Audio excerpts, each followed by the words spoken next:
Барлықтарыңызға қайырлы күн. Бүгін өкпе бауырдан өте дәмді болып шығатын қуырдақ дайындайтын боламыз. Видеоны соңына дейін көріңіздер.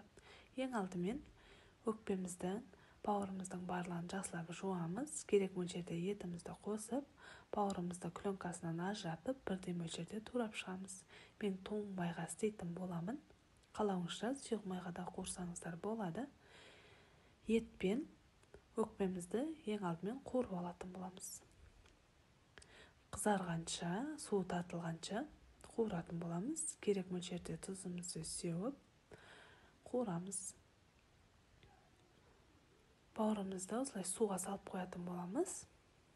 Етіміз қуырылғанша. Осылайша әдемі болып қызарып қуырылғаннан соң 3-4 дана пиязымызды қосып жақсылап қуыратын боламыз.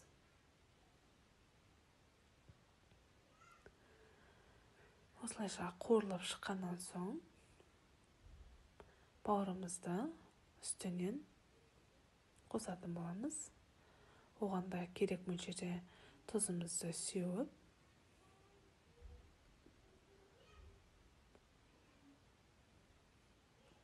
оның үстінен картопымызды қосатын боламыз.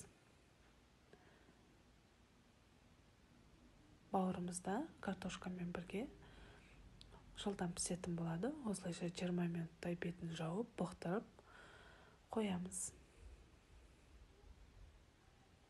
20 минуттан соң осылайша біздің қуырдағымыз дайын болады. Өте дәмді болып шықты. Достар, видеом ұнаса лайк басып, өз пікіріңізді қалдыруды ұмытпаңыз.